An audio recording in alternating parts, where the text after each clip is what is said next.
Welcome to ട്രൈഡൂട്ട്. നമുക്ക് ഇന്നത്തെ US ഓയിലിന്റെ പ്രൈസ് മൂവ്മെന്റ് അനാലിസിസ് ഒന്ന് നോക്കാം.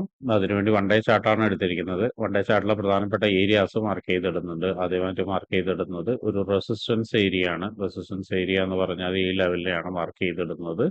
നോക്കിയാൽ കാണാം, മാർക്കറ്റ് ഇവിടെ കുറച്ച് നാള് ഒരു സപ്പോർട്ട് എടുത്തിട്ടുണ്ടായിരുന്നു. ആ ഒരു സപ്പോർട്ടിനെ ഇന്നലെ ബ്രേക്ക് ചെയ്തിട്ട് താഴോട്ടേക്ക് ഇറങ്ങി വന്നിട്ടുണ്ട്. അപ്പൊ അതുകൊണ്ട് അതിനൊരു റെസിസ്റ്റൻസ് ആയിട്ട് മാർക്ക് ചെയ്തിടുന്നുണ്ട്. അതുപോലെ താഴോട്ടേക്ക് വരുന്ന സമയത്ത് മറ്റൊരു സപ്പോർട്ട് ഏരിയ എന്ന് പറയുന്ന ഈ ലെവലാണ്. ഈ ലെവലിലേക്ക് മാർക്കറ്റ് എത്താനുള്ള ഒരു സാധ്യത കാണുന്നുണ്ട്. അപ്പൊ അതുകൊണ്ട് അവിടെ മാർക്ക് ചെയ്തിടുന്നുണ്ട്. ഇത്രയാണ് വൺ ഡേ ചാർട്ടിൽ മാർക്ക് ചെയ്തിടുന്നത്. വൺ ഡേ ചാർട്ടിലോട്ട് നോക്കിയാൽ കാണാം, മാർക്കറ്റ് കുറച്ച് നാള് ഈ ഒരു FVGയിൽ ഇങ്ങനെ നിന്നതിന് ശേഷം മാർക്കറ്റ് ഒന്ന് കൺസോൾട്ടേഷൻ നടത്തിയിട്ട് ഇന്നലെ മിനിഞ്ഞാന്നത്തെ ക്യാൻഡില് നല്ലവണ്ണം താഴോട്ടേക്ക് വീണിട്ടുണ്ട്. ഇന്നും അതിനൊരു കണ്ടിന്യൂഷൻ കിട്ടാനുള്ള സാധ്യത കാണുന്നുണ്ട്.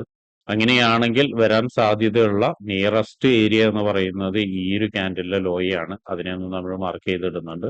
അതിന്റെ തൊട്ട് വീണ്ടും ക്യാൻഡിലിന്റെ ലോ ഉണ്ട്, അതും മാർക്ക് ചെയ്തിടുന്നുണ്ട്. അപ്പൊ ഇത് രണ്ടുമാണ് മാർക്ക് ചെയ്തിടുന്നത്.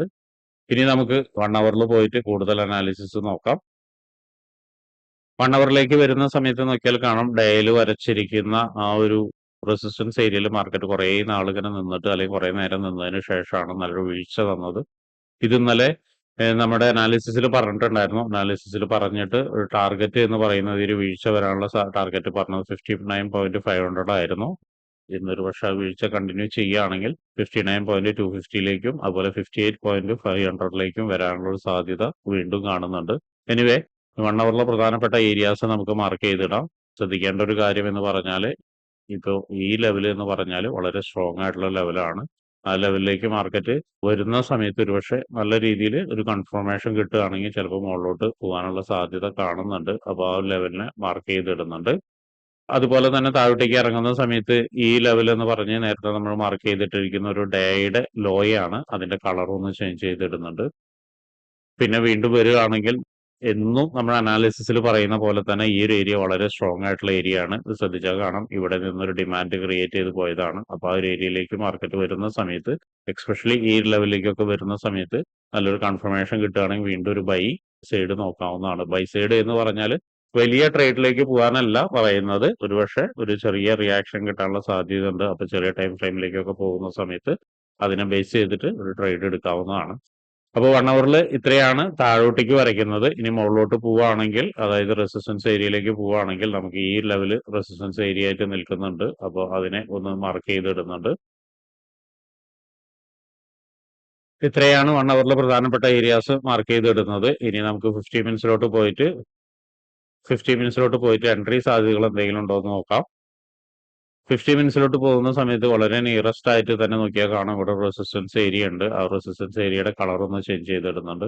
ആ ഏരിയയിൽ നിന്ന് മാർക്കറ്റ് താഴോട്ടേക്ക് ഇറങ്ങിയിട്ടുണ്ട്. ഒരുപക്ഷെ വീണ്ടും ഒരിക്കൽ കൂടി ആ റെസിസ്റ്റൻസ് ഏരിയയിലേക്ക് എത്തുന്നുണ്ട്. അപ്പൊ അതുകൊണ്ട് തന്നെ അവിടെ നിന്ന് നമുക്കൊരു ചെറിയ റെസിസ്റ്റൻസ് ഏരിയയിലേക്ക്, എക്സ്പെഷ്യലി ഈ FEGയിലേക്ക് റീടെസ്റ്റ് വരുന്ന സമയത്ത് അവിടെ നിന്ന് നമുക്കൊരു എൻട്രി എക്സ്പെക്ട് ചെയ്യാവുന്നതാണ്.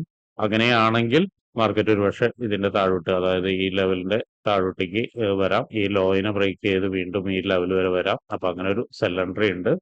പിന്നെ മാത്രമല്ല, ഈ ഒരു ലെവലിലേക്കൊക്കെ എത്തിക്കഴിഞ്ഞതിന് ശേഷം വീണ്ടും താഴോട്ടേക്ക്, നേരത്തെ പറഞ്ഞിരുന്നു ഇത് വളരെ സ്ട്രോങ് ആയിട്ടുള്ള ഒരു ഏരിയ എന്നുള്ളത്, വീണ്ടും താഴോട്ടേക്ക് ഇറങ്ങാനുള്ള സാധ്യത കാണുന്നുണ്ട്. ഈ ഒരു ബ്ലാക്ക് ലൈനും ബ്രേക്ക് ചെയ്ത്, അല്ലെങ്കിൽ ഈ ഒരു സോണും ബ്രേക്ക് ചെയ്ത് വീണ്ടും ഈ റെഡ് ലൈന് താഴേക്ക് വരച്ചിരിക്കുന്ന ഒരു ഡേയുടെ ലോയിലേക്ക് എത്താനുള്ള ഒരു സാധ്യത വീണ്ടും കാണുന്നുണ്ട്. ശ്രദ്ധിക്കേണ്ട കാര്യം, ഈ ഒരു ബ്ലാക്ക് ലൈനും ഡേ ലോയാണ്, അതുപോലെ ഈ റെഡ് ലൈനും ഡേ ലോയാണ്. അപ്പൊ അവിടേക്ക് എത്താനുള്ള സാധ്യതയുണ്ട്.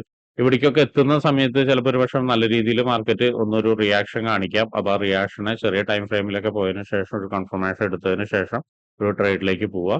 ഇവിടെയൊക്കെ വന്നതിന് ശേഷം, അതായത് ഇപ്പൊ ആദ്യം വരച്ചിരിക്കുന്ന ഡേ ലോ വന്നതിന് ശേഷം നല്ലൊരു റിയാക്ഷൻ കിട്ടി, വീണ്ടും ചിലപ്പോൾ ഒന്ന് താഴോട്ടേക്ക് ഇറങ്ങി റെഡ് ലൈനിലേക്ക് എത്താനുള്ള സാധ്യത കാണുന്നുണ്ട്. അവിടുന്ന് ബ്രേക്ക് ചെയ്ത് കഴിഞ്ഞാൽ ഈ ഒരു സപ്പോർട്ട് ഏരിയ തന്നെ മാർക്കറ്റ് എക്സ്പെക്ട് ചെയ്യുന്നുണ്ട്.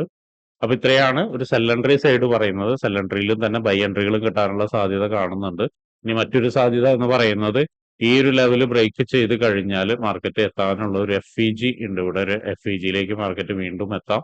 അതായത് ഒരു ബൈ എൻട്രി അവിടെ നിന്ന് കിട്ടാം. അങ്ങനെ ഒരു FEGയിലേക്ക് വന്നതിന് ശേഷം ഒരുപക്ഷെ മാർക്കറ്റ് വീണ്ടും കൂടി താഴോട്ടേക്ക് ഇറങ്ങാം. താഴോട്ടേക്ക് ഇറങ്ങി ഒരു സപ്പോർട്ട് എടുക്കാം ഇവിടെ വന്ന്, അല്ലെങ്കിൽ വീണ്ടും നല്ലൊരു ആ ഒരു സപ്പോർട്ട് എടുക്കാതെ വീണ്ടും ബ്രേക്ക് ചെയ്ത് താഴോട്ടേക്ക് തന്നെ ഈ ലെവലിലേക്ക് തന്നെ വരാനും സാധ്യത കാണുന്നുണ്ട്. വീണ്ടും പറഞ്ഞ പോലെ തന്നെ ഈ FVGA ബ്രേക്ക് ചെയ്ത് മുകളിലോട്ട് പോവുകയാണെങ്കിൽ പിന്നെ നല്ലൊരു സ്ട്രോങ് ആയിട്ടുള്ള ഒരു ഏരിയ എന്ന് പറയുന്നത് ഈ ലെവലാണ്. ഈ ലെവൽ നോക്കിയാൽ കാണാം മൾട്ടിപ്പിൾ ടൈം മാർക്കറ്റ് നിന്നിട്ടുണ്ട്. അപ്പോൾ ഈ ഒരു FVGA ബ്രേക്ക് ചെയ്ത് ഈ ഒരു ഹൈനെയും ബ്രേക്ക് ചെയ്ത് മാർക്കറ്റ് പോവുകയാണെങ്കിൽ ഒരുപക്ഷെ വീണ്ടും അടുത്തെത്താവുന്ന സാധ്യത ഇവിടെയാണ്. അത് കഴിഞ്ഞാൽ അടുത്തൊരു റെസിസ്റ്റൻസ് ഏരിയ ഇവിടെയുണ്ട്. അപ്പോൾ അതും നോട്ട് ചെയ്ത് വെക്കുക. അപ്പോൾ ഇങ്ങനെയാണ് ഇന്നത്തെ US ഓയിലിന്റെ പ്രൈസ് മൂവ്മെന്റ് അനാലിസിസ്. ട്രേഡ് എടുക്കുന്ന ആളുകൾ മാർക്കറ്റിൽ എങ്ങനെയാണ് ബിഹേവ് ചെയ്യുന്നത് എന്നുള്ളത് നോക്കിയതിന് ശേഷം മാത്രം ട്രേഡ് എടുക്കാൻ ശ്രമിക്കുക. അപ്പൊ ഇങ്ങനെയുള്ള കാര്യങ്ങളൊക്കെ നിങ്ങൾക്ക് പഠിക്കാൻ താല്പര്യമുണ്ടെങ്കിൽ ട്രേഡ് റൂട്ടുമായിട്ട് ബന്ധപ്പെടാം. അത് ഫ്രീ ആയിട്ട് ട്രേഡിങ്ങിന്റെ കാര്യങ്ങളൊക്കെ നിങ്ങൾക്ക് പഠിക്കാവുന്നതാണ്. അതിനു വേണ്ടിയിട്ട് ഈ വീഡിയോയുടെ ഡിസ്ക്രിപ്ഷനിൽ ഒരു ഗൂഗിൾ ഫോം കൊടുത്തിട്ടുണ്ട്.